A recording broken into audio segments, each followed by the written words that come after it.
안녕하세요. 100% 국어입니다. 이번 시간에는 품사에 대한 수업을 준비해 보았습니다. 벌써 세 번째 강의가 되겠네요. 자, 품사라는 단어를 먼저 보시죠. 품사를 사전에서 찾으면요. 한자로 품자가 굉장히 재미있는 글자가 나와 있는데요. 이 품자의 뜻은요. 물건이나 등급, 품격을 가리킨다라고 합니다. 그런데 이 물건이나 등급을 가리키는 단어가 품사와 무슨 상관이지 싶은데요. 이 품자의 어원을 살펴보면 이렇게 보이시나요? 그릇 세 가지입니다. 그릇에서부터 유래한 거구나 싶습니다. 그런데 이 그릇의 역할이 뭡니까? 사실 품자의 뜻에는요. 온갖, 가지런하다라는 의미도 있는데요. 그러면 이렇게 한번 정리해 봅시다. 온갖 것들이 있습니다. 그것이 음식이든 물건이든 온갖 것들이 있는데 그릇에 이렇게 나누어 담는 겁니다. 그러면 이 사가 이제 힌트가 되겠네요. 여기에 사가 결합을 한 것인데요. 이 사자는 역시 사전을 찾으면 이렇게 나와 있는데 이 사자는 말입니다. 말 사자입니다. 그런데 저는 이 말을요. 단어라고 좀 좁혀 생각하고 싶습니다. 왜냐하면 여러분 그 모르는 단어 나올 때 사전 찾으시죠? 이 사자와 이 사자가 같은 말이기 때문입니다. 전자는 펴낼 전자니까요. 온갖 단어들을 펴냈다라고 이제 보시면 될 것 같아요. 그리고 혹시 관심 있으시다면 우리나라 최초의 국어사전이 어떤 사정으로 편찬되었는지 일제강점기 때 말입니다. 무려 알아보셔도 좋을 것 같아요. 제가 예전에 읽었던 어떤 책에서는 그 국어학자 등 중에서 이희승이라는 분에 대해서 조명하고 있었거든요. 참 재밌더라고요. 어쨌든 저절로 되는 건 아무것도 없네요. 자, 어쨌든 말에 온갖 말들을 그릇에 나누어 담다라는 의미이기에 품사의 뜻은 정리하자면 단어의 종류입니다. 공부하실 때 그냥 단어의 종류다라고 그냥 암기하듯이 할 수도 있지만 이해를 먼저 해주시면 좋을 것 같습니다. 온갖 말들이 있었습니다. 말들한테 자 이제 종류를 나눌 거예요. 이 그릇에 담을 거예요. 어서 오세요 라고 하는 것이 품사라고 보시면 되겠습니다. 그러니까 우리는 품사의 분류를 단어의 분류를 지금 배울 건데요. 기준은 언제나 중요하죠. 나눌 때 기준이 필요합니다. 기준은 기억하세요. 세 가지입니다. 세 가지 형태, 기능, 의미입니다. 어떤 형태를 가지느냐, 어떤 기능을 하느냐, 어떤 의미가 있느냐 이렇게 말이죠. 본격적으로 한번 분류해 보도록 합시다. 먼저 제가 형태가 있어요 라고 이야기했는데요. 형태에 따라서 두 가지로 나누는 겁니다. 가변어하고요. 불변어하고요. 가변어와 불변어 이렇게 나눌 수가 있습니다. 우리가 알고 있는 가짜는요. 가능하다라는 거죠. 그러니까 변할 수가 있다 이런 얘기고요. 불변어는 변할 수가 없다 이런 얘기입니다. 사실 대부분의 품사는 불변어입니다. 그러면 가변어는 좀 예외적이고 독특한 친구들이죠. 그래서 가변어의 종류가 무엇이냐라는 문제가 많이 언급이 됩니다. 이 가변어 자체의 뜻도 중요하지만 이 가변어의 그릇에 이 그룹에 어떤 것들이 담기는지 집중해 보시기 바랍니다. 일단 가변어의 종류는 두 가지가 있어요. 근데 이 두 번째 거는 조금 이따가 마지막에 언급을 하고요. 용언부터 얘기하도록 할게요. 그냥 가변어, 불변어라고만 품사를 두 개로만 나누기에는 너무 그 기준이 허술하지 않습니까? 그래서 좀 더 촘촘한 기준이 필요했기에 두 번째 기준인 기능이 나오는 겁니다. 알겠습니다. 형태가 변화하는 것과 변하지 않는 게 있는 걸 알겠어요. 그런데 그것들이 문장 속에서 어떤 기능을 하느냐를 가지고 또 나눠주겠다란 얘기예요. 문장 속에서 어떤 기능을 하느냐를 가지고 또 나눠주겠다란 얘기입니다. 용언을 이해하기 위해서는 용자에 좀 주목해 볼 필요가 있습니다. 용자. 여기다가 추가적인 개념을 좀 더 적어보도록 할게요. 활용한다는 말 아십니까? 이번 강의가 세 번째 강의니까요. 앞서 1강과 2강을 듣고 온 친구들이라면 알고 있을 텐데요. 활용은 어간이 고정되어 있고 어미가 교체하는 것을 말합니다.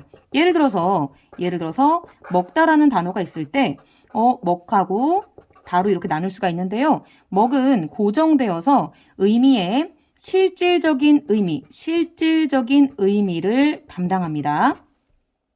그래서 먹은 아시죠? 중요하죠? 네, 먹기 위해 사느냐? 살기 위해 먹느냐? 이것이 문제인가요? 자, 어쨌든 저도 먹는 걸 좋아하는데요. 먹이라는 의미가 있고요. 다 먹니, 먹지, 먹었니 등등등등등. 어미는 뒤에서 교체하는 거예요. 근간이 되는 말입니다. 고정됩니다. 그리고 꼬림입니다. 뒤에서 꼬리처럼 달라붙으면서 교체하는 말이라고 보시면 되겠어요. 어미는 교체하면서 일정한 문법적인 기능을 해주게 됩니다.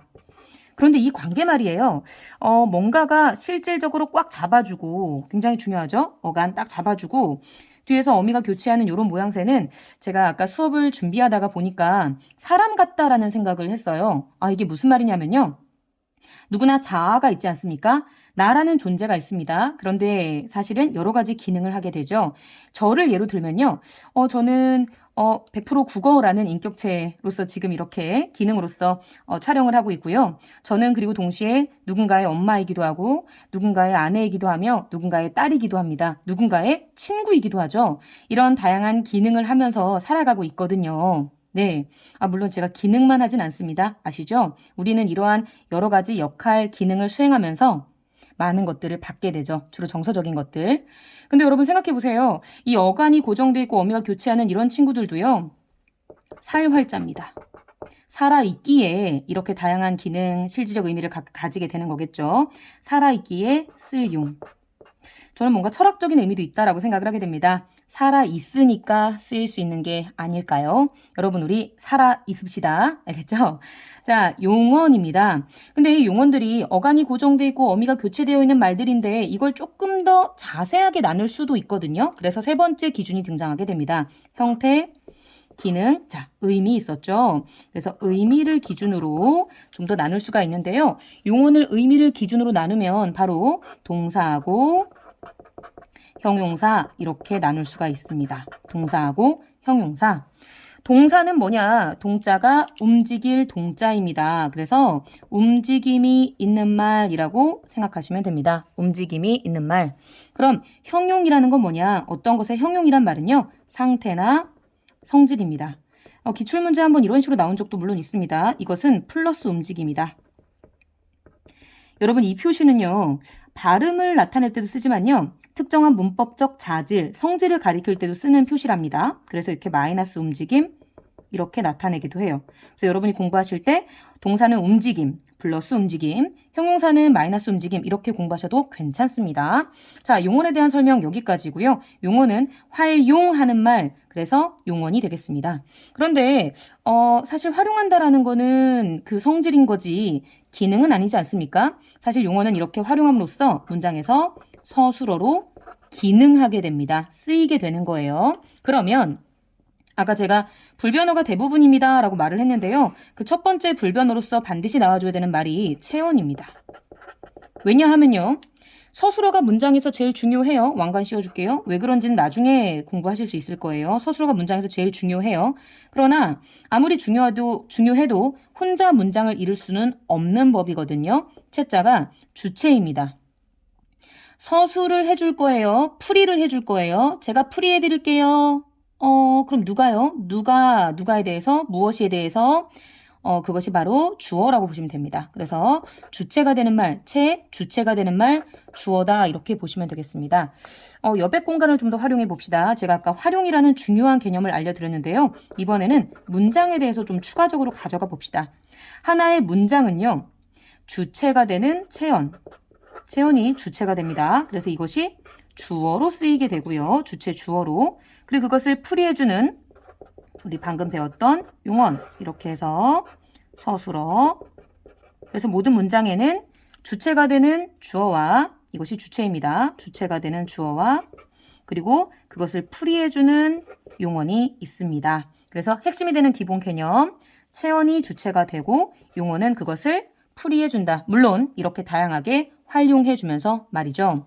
마찬가지로 체언은 의미에 따라서 세 가지로 나눌 수가 있습니다. 이번엔 세 가지입니다. 명사, 대명사, 수사 이렇게 세 가지로 나눌 수가 있습니다. 이때 명자라는 말은요. 여러분 교복에 명찰 모두 착용하고 계시죠? 네, 이름입니다. 여러분의 이름, 어떤 사물이나 사람의 이름. 그리고 대명사는요. 대자가 명사를 대신하는 말이라고 해서 이름을 대신하는 명사를 대신하는 말이라고 보시면 되고요. 수사는 수가 숫자입니다. 네, 숫자와 관련된 말들 첫째, 둘째, 서수사, 하나, 둘, 셋, 양수사 이런 것들이 있는데요. 이런 세세한 뭐 고유명사, 보통명사 이런 것들, 자립명사, 의조명사 이런 것들은 오늘 다루지 않고요. 기본적인 개념까지만 다루도록 할게요. 어쨌든 숫자와 관련된 수사 이렇게 보시면 되겠습니다. 핵심이 되는 중요한 것들을 했습니다. 주어가 주체가 되고요. 체언이 그 주체로서의 기능을 하는 거고요. 용어는 그것을 풀이해준다라고 말을 했습니다. 그런데 이번이 제가 아까 3강이라고 했잖아요. 1, 2강을 잘 듣고 오신 분들께서는 체언하면은 옆에 붙는 뭔가, 제가 달팽이라고 자꾸 우기고 있는 그것, 네, 조사를 떠올릴 수 있을 텐데요. 네, 맞습니다. 관계를 맺어줘야만 하거든요. 체언이 제 아무리 날고 기는 아주 중요한 성분일지라도 관계를 맺어주는 우리의 조사가 꼭 필요합니다. 네, 그래서 조자가 도울 조자이기 때문에 도와주는 말, 도울 조자인데 도와주는 말, 내가 도와줄게, 도움을 주는 말 이렇게 한번 적어볼까요? 사실은 체언이 주어로서 쓰인다라고 했는데요. 아까 공부 좀 잘한 친구들은 이거 들을 때 선생님 그것만 있는 건 아니에요. 목적어로도 쓰이고 보어로도 쓰여요. 이렇게 아마 생각하고 있었을 거예요. 맞습니다. 근데 핵심이 이제 주어기 때문에 주된 기능이 주어기 때문에 제가 이렇게 말을 한 거고요. 사실 플러스 알파입니다. 4강은 아마 문장 성분이 될 것 같습니다. 그때에 오늘 할 품사와 관련하여 중요한 문장 성분 7개를 배우게 될 텐데요. 그때 다루게 될 주술, 목보, 관부, 독 이런 주어, 서술어, 목적어, 보어, 관형어, 부사어, 독립어라는 7개의 성분으로 다 쓰일 수 있습니다. 네, 제가 잠깐 말을 되게 빨리 했는데요. 왜냐하면 이거는 그 다음 시간에 대한 예고편이지 오늘 할 건 아닙니다. 그러나 여러분 이렇게 이해해 주세요. 체언은 문장에서 주체로 쓰이는 게 대부분이고요. 다른 문장 성분들로도 다 쓰일 수 있습니다. 아, 정말 팔방미인 아닙니까? 저도 이런 체언 같은 사람이 되고 싶어요. 어쨌든 조사가 옆에 붙어줘야 돼요. 근데요. 네. 조사가 옆에 붙어줘야 돼요. 사람도 마찬가지 아닐까요? 제 아무리 팔방미인이더라도요. 옆에서 도와주는 관계연, 도와주는 존재가 반드시 필요하거든요. 어쨌든 체언과 조사의 관계 이렇게 봐두시고요. 자, 그 다음에 불변어 세 번째는요. 수식어입니다. 꾸며주는 말이란 뜻이죠. 수식, 꾸며주는 말이란 뜻이에요. 그래서 뭔가를 꾸며주는 게 수식어이구나. 이렇게 꾸며주는 말. 관계어는 관계를 맺어주는 말이었어요. 그래서 그 종류가 사실 두 가지인데요. 관형사와 부사가 있습니다. 관형사와 부사 이렇게 말이죠. 사실 흥미로운 건 뭐냐면 이 관자가요. 사전에 그 어원을 보면 갓이라는 의미가 있어요. 갓이요? 우리가 알고 있는 그 갓? 그거요? 네, 맞습니다. 그래서 이 위치 기억하세요. 여기 체언 요 위치에다가 저는 모자 모양으로 한번 그려볼까요? 네, 갓을 씌워주는 것처럼 체언을 도와주는. 야, 체언은 좋다. 뒤에 조사가 이렇게 관계를 맺어주고 앞에서는 갓도 모자도 씌워주고 네, 바로 여기에 관형사가 이렇게 쓰이게 됩니다. 그래서 관형사가 앞에서 체언을 이렇게 꾸며주게 되는 거죠. 그리고 다른 친구인 부사는 바로 요 위치입니다. 근데 이거 뭔가 좀 재밌지 않습니까? 그러니까 문장에서 중요한 두 주인공이 체언과 용언인데요. 앞에서 도와주고 이러고 있는 모양새인 거죠. 그리고 한때 굉장히 히트였죠. 그 오징어 게임 말이에요. 저는 보지 못했습니다만 그 깐부 나오잖아요. 깐부 아이가 그죠? 꽌부라고 저는 외우게 시키기도 했는데요. 꽌부를 기억하세요. 꽌부 이렇게 말이죠. 관형사는 이렇게 체언 앞에서 체언을 꾸며주는 거고요. 그리고 부사는 용언 앞에서 용언을 꾸며주게 됩니다. 그런데 말입니다. 네, 제가 지금 파란색으로 쓰고 있는데요. 이거는 좀 중요한 것 같아요. 관형사 이렇게 써볼게요. 이 친구는요. 체언을 수식합니다. 그런데 문제는 말입니다. 체언만 수식한다는 데에 문제가 있습니다. 무슨 말이냐면 이제 이 친구는 이제 용언을 수식한다라고 할 수가 있는데 수식을 꾸밈을 받기를 기다리는 친구들이 있거든요. 꼭 이 두 친구만 꾸며줍니까? 그게 아니거든요. 그래서 이렇게 가요. 주로 용언을 수식한다. 네. 저는 왠지 부사를 보면 그 삼국지의 장비처럼 뭔가 그 건장한 다부진 그 무사의 이미지가 생각이 나더라고요. 무사, 부사 뭐 이렇게. 왜냐하면 굉장히 역할이 많습니다. 힘이 셀 것 같아요. 용언을 수식하는 건 맞지만 다른 친구들 다 부사가 해주거든요. 그런 면에서 본다면 관형사는 좀 새침한 친구 같기도 합니다. 나는 이것만 할 거야 뭐 이러긴 합니다. 어쨌든 네, 관형사는 체언을 수식하는 친구고요. 부사는 주로 용언을 수식하면서 다른 것들도 많이 수식하게 됩니다. 자, 여기까지 거의 다 됐는데요. 마지막 독립원에 대한 얘기를 해보도록 하겠습니다. 이 얘기를 하기 전에요. 먼저 거의 다 됐거든요. 여기 보시면은 이렇게 문장을 이루게 되거든요. 제가 이렇게 묶은 이유는 뭐냐면 지금 우리가 배웠던 체조 그리고 용언 관형사가 체언 수식하고 부사가 용언을 수식하는 것들이 굉장히 밀접한 관련을 가지고서 하나의 문장을 구성하게 되는데요. 문장 안에 포함은 됩니다만 좀 독립돼서 쓰이는 친구가 있어요. 좀 독립돼서 문장을 구성하는 친구가 있는데 그게 바로 독립원입니다. 그래서 독립원은 나는 좀 독립해 있을 거야. 이렇게 보시면 되겠습니다. 그 독립원은 감탄사가 있습니다. 감탄사는 이런 말들이에요. 놀람, 앗 이렇게 놀라는 거, 느낌, 어머나 뭐 이렇게 부름, 저는 별로 좋아하진 않습니다만 야 이렇게 부르는 거, 그다음 대답, 응, 뭐 네 이렇게 대답하는 것 이렇게 보시면 되겠습니다.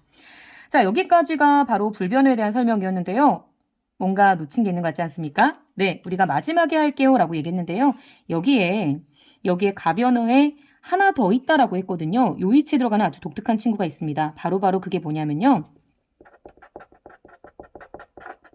관계어입니다. 아유, 이런 동사고 형용사가 공간을 다 차지해버렸으니 이 친구는 여기 빼서 적어줘야겠네요. 근데 되게 중요한 친구입니다. 바로 서술격 조사입니다. 네, 서술격 조사는 관계어원. 잠깐만, 조사 여기 있는데 서술격 조사이다라는 녀석을 한번 주목해 보시죠. 체조기 때문에요. 체언 뒤에 붙는 거란 말이죠. 그래서 체언 뒤에 이다가 붙으면요. 체언 뒤에 이다라는 조사가 붙으면요. 서술어로 쓰일 수가 있어요.